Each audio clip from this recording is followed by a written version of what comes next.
and welcome to Sprinkle Some Love with a Cause by Trisha Mullin podcast. Today we have here Kyley. Hi everyone. This is Kyley. Kyley suffers from Barrow's disease. How do you say it? Bartter syndrome. Bartter syndrome, also known as BS. She also suffers from GP, which is also known as Gastroparesis. Today we have her here. We're going to be talking a little bit about both and her journey on them, how she has suffered through some of those things, also how she found some positive things through that. So I kind of want to let her start from where, like, when she first realized something wasn't right with her body. Let's hear about that. Actually, I was young when I first got diagnosed with the Bartter syndrome. Okay. When I found out, they told me I was failure to thrive. I think I weighed 34 for a while. About how old were you, would you say? What is young? I think I was 34 for almost maybe a year. Okay. No, you were 34 years old, or how old were you when you got 34 pounds. 34 pounds. I was 2 months when I got diagnosed. Oh, okay. So you were 8 weeks old. Okay. Yeah. And this is a very rare disease for those of you who don't know about it. So to find out at that young of an age is very good. It's also a genetic condition. So what does this condition do to you? If you can just give the audience just a brief idea about like how it affects the human body. Yeah, of course I can. So with me, I get leg cramps. Potassium is always low. So I'm always in and out of the bathroom because it's like I'm literally like a faucet. I literally am peeing all my electrolytes out. Okay. So it's not just the potassium I'm losing. I'm losing magnesium. I'm losing chloride, sodium, pretty much all the electrolytes. So when I was younger, they had to do a feeding tube to get weight on me, and the PO potassium liquid through the feeding tube. Okay.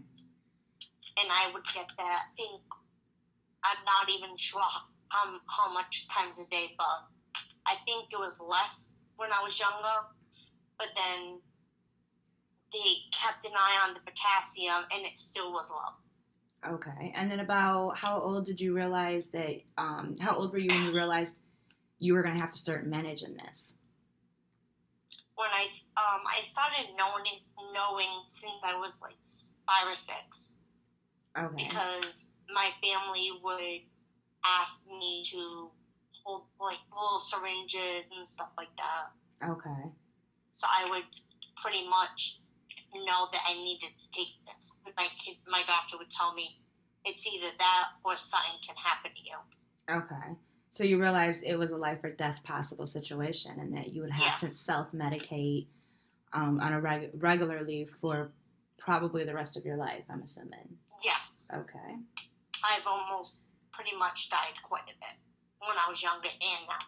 Well, I want to also kind of bring a little bit of light on depression. I feel like depression goes secondary with any disease. Is that something that you've endured and went through? Yes, I had a lot of depression. Even when I first started understanding what it was, I felt like I couldn't talk to anybody other than family.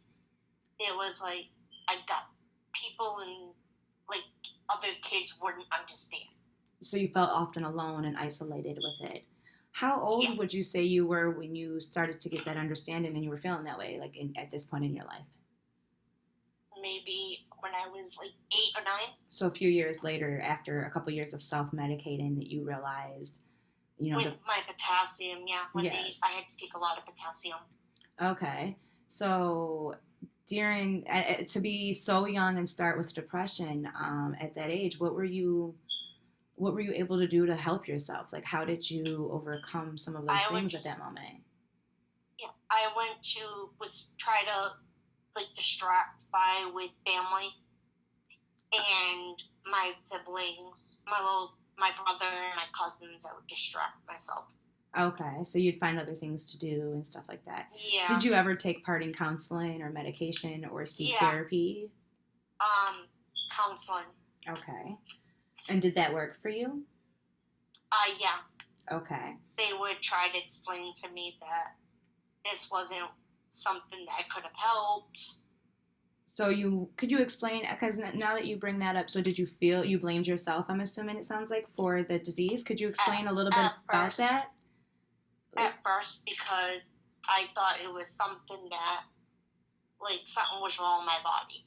Or something you did to get it.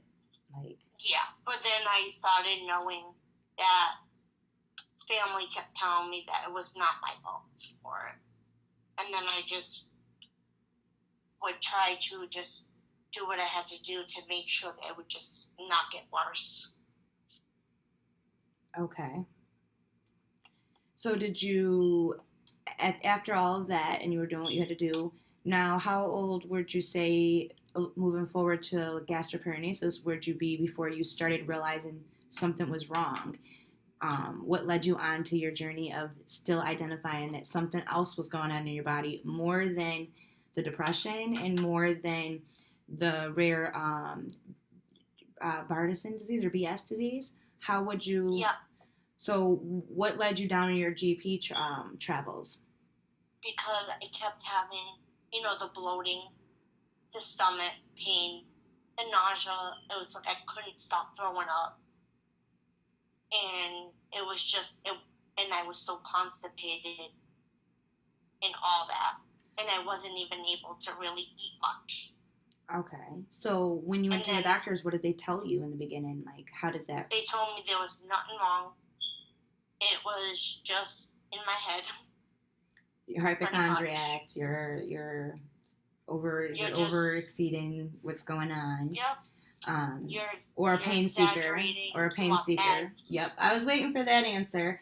That is something we often hear as gastroparesis fighters, that when we come in crying about this pain, that we're just here looking for a freebie because they can't figure out what's wrong. When most of us don't even want the meds, we don't even care about that. We could care less. You can keep it. We want to know what is wrong. So, onto that, after how many visits and hospital visits and doctor visits did you cry about this pain and suffering before you were finally led onto a journey that would get you to a diagnosis? Almost 4 to 5 years. Okay, and you were in the hospital how many times, you would say, out of those 4 or 5 years? Weekly, daily, monthly? At least weekly or monthly.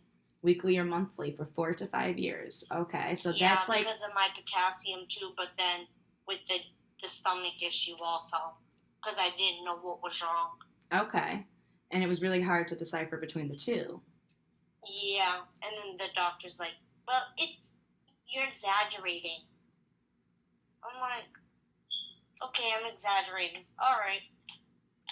Not really. That's very discouraged, and we often feel that we are crazy at that point. Or are we? And we start questioning ourselves. Did you ever find yourself wondering, are you exaggerating? Yeah, are you crazy?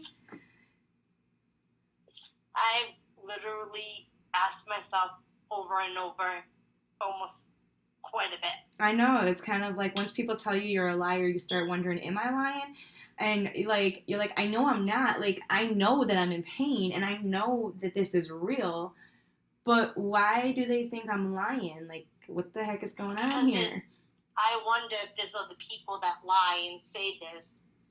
Well, no. And get the answer to that question is that there was not a diagnosis or even a thought of for many years, and that very many doctors don't know. And emergency room doctors and attendants do not know about this disease or are not educated. And there is no they need to know. There is no one test in the emergency room that can diagnose this. The only diagnosis are 2 things, which I will leave right now, and I will not say what those are, but you and I know, girl, and we will get to what those 2 are. But those 2 things are the only thing, and those 2 things are not something an emergency room attendant can do. So the order of operation in a hospital for the emergency room is to treat, diagnose, and get them in and out. It is an emergency room, not a hospital stay. And if it goes to a stay, you got to get permission to stay, which means you got to have a reason. You got to find a reason. I can't send you upstairs without a reason.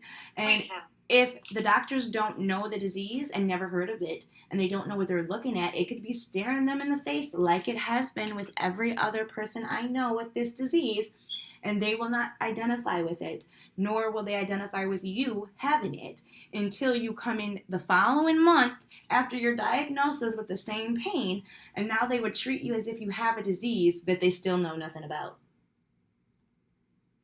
True. So And that's we've lost so many people. because the emergency rooms do not hear us, and there are no visits that we can just go to just say, figure out what's wrong with this. And if we don't know what GP ourselves is, how can we ask to be tested for what we don't know? We are not the doctor. So I cannot be educated on what I don't know, just like he cannot be, but he is the doctor, or she. And if they aren't aware, they need to find somebody who is. And after so many visits, they need to ask their self, is there more we could do? What is really wrong? Is there more we could do? Something's got to be wrong. Like, it's not is there, it's what is it? And that's where we can get to the underlying issues. And until we get active treatment and medication for those particular plans in an emergency room faculty, could emergency room attendants, patients be cared for the proper way instead of brushed off because of the education of the person treating them that is not fully educated on a rare disease that is also a new disease. That's my personal opinion again. But no, I that's my opinion. But let's move back on to the next phase. So after 4 years of you believing that you might be lying, or I am a hypochondriac, or could I be, what was that last straw or last visit that they realized you're not? What happened for you? They did was the endoscopy. An endoscopy? Yeah. Okay. And a colonoscopy. And a colonoscopy. Seen that I still had stuff in my stomach. So you never did a gastric emptying test? I did that too, but at first, the big like thing they figured out something was up is when they did the colonoscopy and endoscopy, because I hadn't eaten for more than 12 hours. Okay. They found out there was stuff in my stomach, and then that's when they said, well, we need to send her up with a GI, and she needs to do a gastric emptying. Mm-hmm. And that came back really slow. Yes, very delayed. So at that point, you were able to then finally get relief, and a little bit of sense of relief. Yeah, a little bit. Because that's nowhere near relief for people that suffer with this particular disease. No. So at that point, what did you do next? Did you determine that treatment with the GI was best? And if so, what was your treatment options at this point now that you have a diagnosis? First, we tried the benzo. That didn't do too well. That made me, sick. Any other side effects? And I was vomiting. And how old were you, if you don't mind rewinding to when you had the gastric emptying? About how old were you now at that point? When I got it tested, so I was closer to 19 or 20. Okay, 19 or 20. And how old are you today? 28. I will be trying to get, it's hard to find a GI. Because... No, I said how old are you today? Yeah, 20. I'll be 28. Oh, you'll be 28. Okay. Yeah. So, and you were 19 then. Okay, so how many years of treatment did you do with the benzo or that first medication? I was on it almost at least a year. A year? And then it didn't work and you had side effects? Yeah, and then they did was the Linzess. And how did that... to help with the, stomach. And how did that work for you? That helped me for a while. And then... What conditions did you have when you needed that, and what conditions did it help? What did it treat for you? The constipation. Okay. And then once you got that in order, what was still going on to where you felt like there was still something more? Vomiting. And then a couple of times I had stool with a little blood in it. Okay. And what did you discover next? I also had pills in my stool. So, okay, I've been there. And they weren't digested. So what was your next order of how we're going to figure this out? I I was in the hospital when that happened. And they said, oh, you're fine. So guess what I did? What? Saved it, and I paged them. I said, this is not fine. Okay. I showed her. She's like, all right. She's like, page the doctor now. Perfect. So, she's like, that's not normal for you to have pills in your soul. It is not. And I don't know what CNA or patient care aide told you that, but that person was not an educated person. For sure. So, after you discovered it wasn't normal and they paged the doctors, what did the doctors come in and decide was the next order of operation for you? He said that, he says, oh, well, at first, he says, oh, we'll just watch it. They're going to monitor. I said, yeah. So he monitored it. It was like that. It kept going. So then he had to page another doctor, find out why it was happening. Okay. And they found out that it was because of the gastroparesis. And did they tell you what stage at that point that you were in with that particular disease? They said I was not severe, but not like, you know what I mean? Not like so. No, I fully get you. I get what you're saying. So now. Yeah, like in the middle. Mm-hmm. At that point, you're in your early 20s now? Yeah, I'm 20. I'll be 28 in August. Okay, and since the last conversation, how much more treatment did you have to go through after that? Once they discovered the pills, what did they finally do to stop the pills from coming out whole? They had to switch to powder potassium. Okay. And it doesn't taste good, but at least it doesn't come out. Correct. And then they had to, they kept just upping my dose. So I'm literally on also IV potassium at home too. And how are you monitoring your potassium levels on a regular? Because I know that if you have too much... I go to my kidney doctor and have it managed that way. Okay, your kidney specialist. Alrighty. Yeah. That's very good. I'm liking what I'm hearing. It sounds like you are managing everything pretty well now and you kind of are getting a good grip. Yeah, because I when doctors don't believe me, I just tell them where to go. And then what do you do next? Do you continue to seek treatment? Yeah, I just try to see if they get someone else that will listen. So you do not take no for an answer, so you follow affirmative action. I like that. Because I'm not, like, in one thing for people that are listening, do not, if they say there's nothing wrong, don't listen to them. Leave your gut. And I think Trisha would agree. I fully agree, and I wanted to bring that up. We are often, as gastroparesis patients, before getting a diagnosis, told that nothing is wrong and we are hypochondriacs. So if you are in that stage and that phase, just know that you are not. Something is wrong. And until you get somebody that will listen, to continue to cry out for help, because your cries will be heard by someone one day. Somebody will listen. And whenever you feel they're not, you walk away, because obviously they're not being heard. So the longer you waste time there, the more vital it becomes. So dropping the person that you feel is not listening to you and moving on to the next person is affirmative action. And that is why I said she chose affirmative action, because just and by continuing to seek treatment, because just because you stop a doctor, if you don't pick up another one, it's not affirmative action. So true. I definitely feel like that's part of what is probably been your savior. Now let's talk about your weight for a minute. I know that your weight probably through life has fluctuated just due to the fact that you were so young when you got diagnosed. That's just common. You were a kid. You kind of grew up. You got a kid body from a grown-up body. But did you ever notice weight changes, like dramatic weight loss or dramatic weight gain from the disease at a certain point in your life? So I'm thinking it might have been 2017.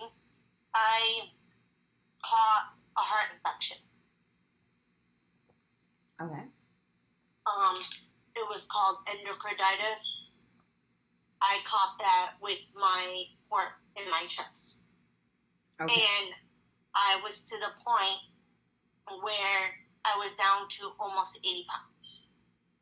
with a mix of GP. And how much did you originally start at your weight before getting to the 80? So we have an idea of what you lost. 135, 140. So 140 to 80, that is like 70 pounds gone. Yeah. And how long did it take you to lose that 70 pounds? Was it a year, 6 months, a week? No, maybe less than 2 months. So in 8 weeks, you lost about 70 pounds. During those 8 weeks, that's probably a very dark moment in your life. I don't want to look. I don't look at any of the pictures from that time yet because I'm not ready to see them. Very hard. Because I don't like seeing. It looks like I'm literally skin and bones in the pictures. So how were you able to maintain a normal life while fighting, like living like that? Because I know that it's very hard to live when you're malnutrition like that at 75, 80 pounds. You're no energy. Had one thing to keep me going is my little brother at home and my family down here. And how did they keep you going? Were they support systems for you? Were they there to help you? My little brother is he's my best friend. Aww. He's a lot younger than me, and I think he looks up to me. So I just had to keep pushing. Okay. That's a good reason. Do you feel that at that moment in your life, when you were really at your smallest weight, if you could talk to other girls right now or men who are suffering from GP and are at that stage right now, and they think they're not going to make it, or they think they're never going to gain that weight back, and they have no idea how, what would you say to them, like right now, some encouraging or some type of direction? Where would you lead them? So one thing I would give them is don't give up. You guys got this. If you need support, there is great support groups. There is, so as Trisha knows, there's the GP group. I love that GP group. I look forward to doing a podcast with Melissa from there as well. I can't wait to listen to that one. Me too. I'm so excited because she's done so much for the GP community, and so many of you out there know exactly who I'm talking about and who she's talking about. And if you're one of those people, you will be looking forward to. She's made a lot of change, a lot of movement, and affirmative action in the GP community. And I am so honored to be able to have an opportunity to interview her. I'm above and beyond honored. And Melissa, if you're listening, we're excited to have you speak and can't wait to listen to it. Yes, we all want to hear her. You are an inspiration to all of the GPers. Yes, the GP community loves you. An inspiration. She's definitely helped me fight through many years, and part of those support groups that she's mentioning here, I can remember before GP got a name, that when she was trying to figure things out and the name came about and we kind of all got diagnosed, she created this group so we would have a space that we could talk about it, because we realized that if you ever searched for family members on the internet, like I've recently just did Ancestor DNA. So when you're searching for a stranger on the internet, it's very hard, especially when you don't know what you're looking for or who has what DNA or what disease, it's kind of similar. So in order for us to quit searching for girls on the internet that had a similar disease, that we could the HIPAA law does not allow certain medical stuff to be shared with people. We had nowhere we could share our medical stuff.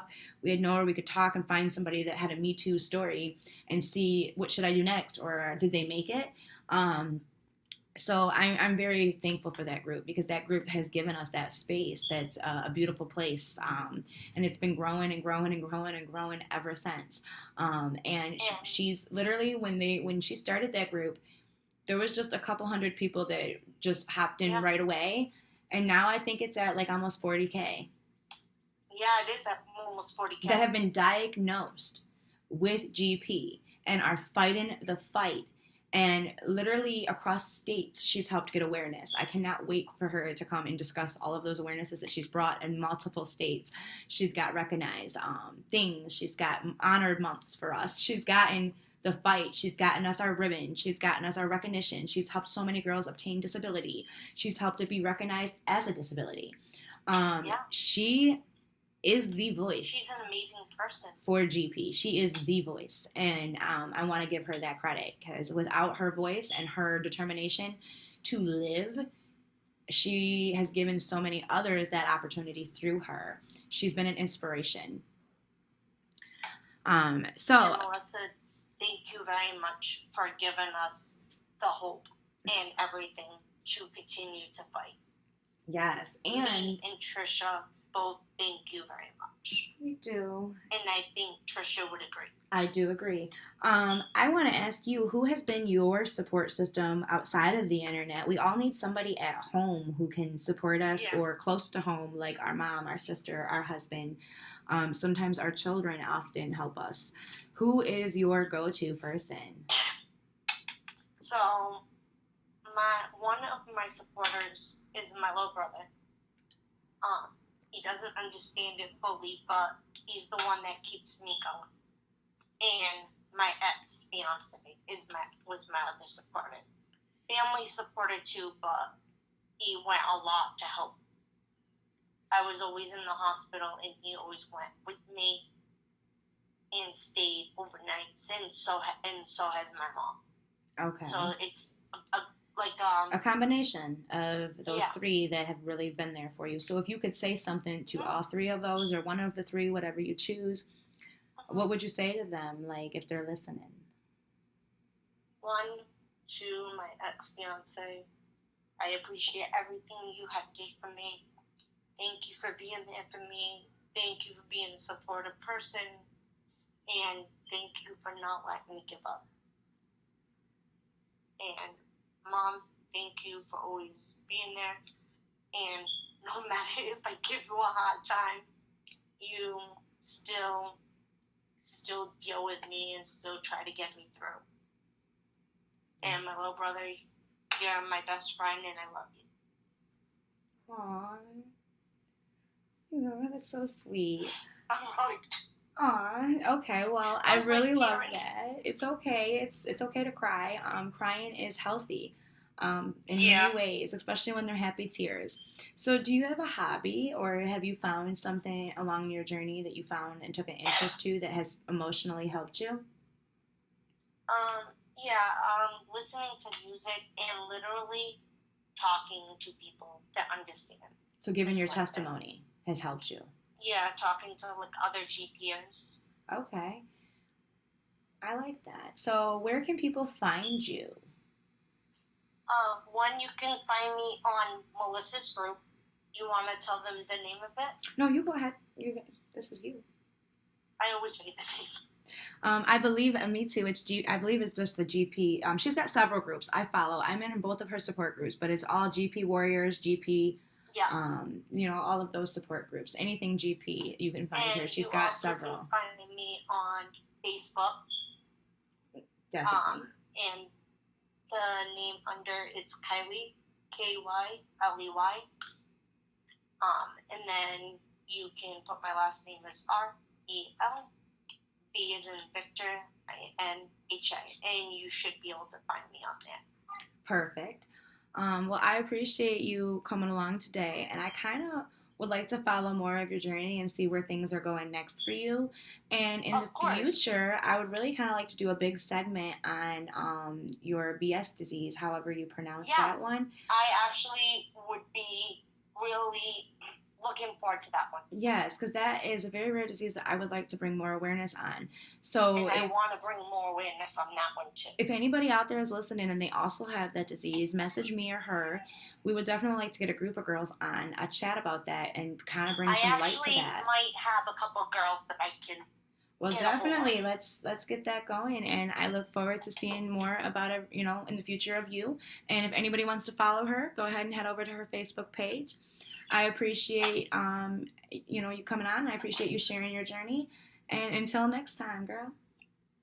All right. Thank you very much for letting me be a part of it. You're welcome. And I'm so glad that you were here sharing your testimony. Yeah, of course. And I'll be looking forward to doing the Bartter syndrome one, the BS one. Perfect. Bye-bye, everybody. You know how to get a hold of me. Definitely. Bye-bye, everybody. Bye.